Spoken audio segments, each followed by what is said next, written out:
अंतर्गत रस्ते असतील, गार्डन असतील, पब्लिक टॉयलेट असतील, भिंती रंगवण्याचं काम असेल, सगळं त्याच्यामध्ये आपण घेतलं। आणि मुंबईमध्ये जेवढं जास्त आपण ग्रीन कव्हर करता येईल, म्हणजे लोक म्हणतात ना जंगलामध्ये आपल्याला, जंगलात पण लोक हळूहळू गेले, जंगल आपल्याला बाहेर आणायचं आहे।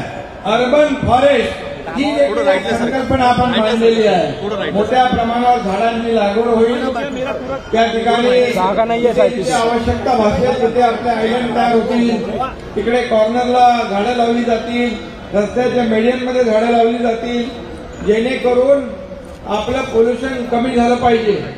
आणि मी तुम्हाला सांगतो 350 वर गेलेलं पोल्युशन 100च्या खाली आलेलं आहे, 100च्या खाली। तुमच्या भागामध्ये 80 आहे, 80 इकडं।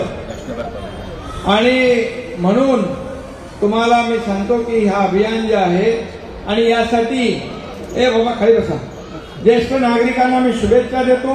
तुमचं ज्येष्ठ नागरिक सगळे जे आहेत, तुमचं वयोश्री योजना आपण सुरू केलेली आहे, आणि त्याचबरोबर ज्येष्ठांच्या आशीर्वादाने आम्ही सगळं काम करतोय। आम्हाला तुमचे आशीर्वाद, ऊर्जा आणि प्रेरणा मिळाल्यामुळे हे काम आम्ही करतोय। आणि म्हणून तुम्हाला मी सांगतो याचा परिणाम काय झाला, गेले 2 महिन्यापासून हा आपला उपक्रम सुरू झाला। आपल्याला स्वच्छतेमध्ये देशामध्ये महाराष्ट्राला पहिला नंबर मिळालाय, आणि परवाच्या दिवशी राष्ट्रपतींच्या हस्ते आपल्या सरकारच्या तर्फे तो स्वीकारलेला आहे। म्हणजे एवढं परिवर्तन होत आहे। हे पोल्युशन अजून कमी करायचं आपल्याला, आणि म्हणून हे मुंबई, स्वच्छ मुंबई, सुंदर मुंबई, हरित मुंबई आणि निरोगी मुंबई आपल्याला करायची आहे। आणि त्यामध्ये सगळ्या ज्येष्ठांचा सहभाग, आशीर्वाद देखील आवश्यक आहे।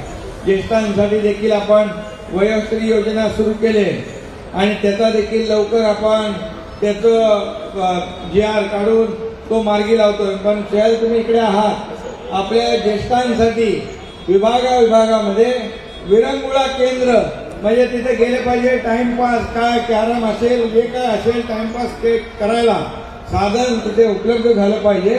तर ज्येष्ठांसाठी मुंबई महापालिकेची एक विशेष योजना आपण सुरू करा तातडीने, आणि त्याचबरोबर आपल्या हॉस्पिटलमध्ये ज्येष्ठांना एक वेगळा सेक्शन आपण करा। ज्येष्ठ माणूस गेला की त्याला रांगेत उभा लागता कामा नये, अशी देखील योजना आपण तात्काळ सुरू करा। आपण सगळ्यांसाठी हॉस्पिटलमध्ये एक 0 प्रिस्क्रिप्शन योजना सुरू केली आहे, म्हणजे माणूस गेला की त्याला औषध बाहेरून आणण्याची गरज नाही। ते पण आपण कधीपासून चालू करतोय, 1 तारखेपासून तेही चालू करतोय आपण। बाळासाहेब ठाकरे आपला दवाखाना पण आपण सुरू केला, इथं आहे की नाही? 202 बाळासाहेब ठाकरे आपला दवाखाना मुंबईत सुरू केलेला आहे।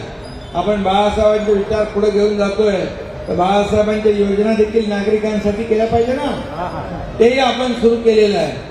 आता ही चळवळ जी आहे मोदी साहेबांनी सुरू केली 2015ला, तेव्हा लोक म्हणायचे हे स्टंट आहे, हे फोटो सेशन आहे, पण आता लोकांना कळतंय की स्वच्छ भारत जे आपलं अभियान आहे किती गरजेचं आहे। काल देखील परवा काळाराम मंदिरामध्ये स्वतः मोदी साहेबांनी झाडू घेऊन तिथलं मंदिर साफ केलं।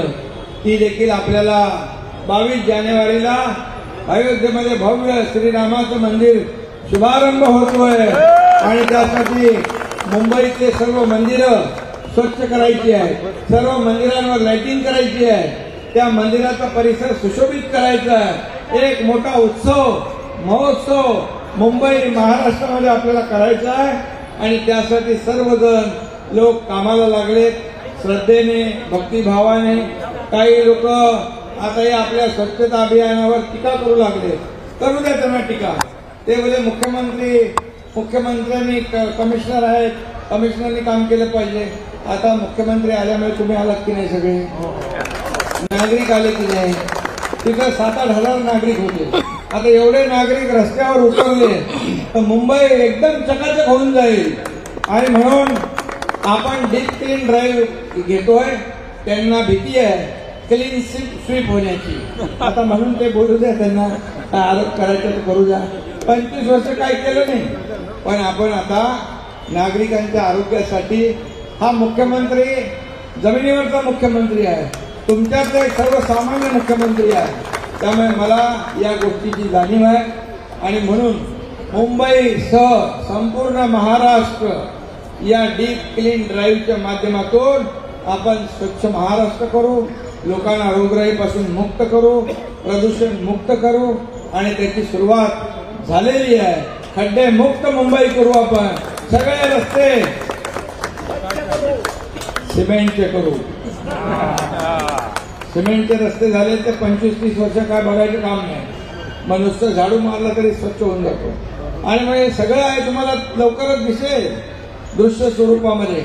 मी कमिशनरना सांगितलं ज्या भिंती आहेत त्याला वॉल पेंटिंग करा, मग तिथे लोक घाण करणार नाही, कचरा टाकणार नाही. बघा इथे किती सुंदर दिसते वॉल पेंटिंग. आणि असं संपूर्ण मला मुंबईमध्ये अपेक्षित आहे, गल्ल्या गल्ल्यांमध्ये अपेक्षित आहे. फक्त मेन रोडवर नाही, अंतर्गत रस्ते पण स्वच्छ झाले पाहिजे, तेही स्वच्छ झाले पाहिजे. पब्लिक टॉयलेट जे आहेत वसाहतीमधले ते दिवसातून 5 ते 6 वेळा स्वच्छ झाले पाहिजे, अशा देखील सूचना दिलेल्या आहेत. आणि म्हणून तुम्हाला सगळ्यांना मी मनापासून शुभेच्छा देतो, मनापासून अभिनंदन करतो. आणि चित्रकला स्पर्धा देखील तिथेही स्वच्छ अभियान विषय त्यांनी घेतलेला आहे. जिकडे तिकडे 750 विद्यार्थी, त्यांचेही मनापासून मी स्वागत करतो. आता आपल्याला फक्त आणि फक्त स्वच्छ मुंबई, सुंदर मुंबई, हरित मुंबई आणि प्रदूषण मुक्त मुंबई करायची आहे. धन्यवाद. मुख्यमंत्री एकनाथ शिंदे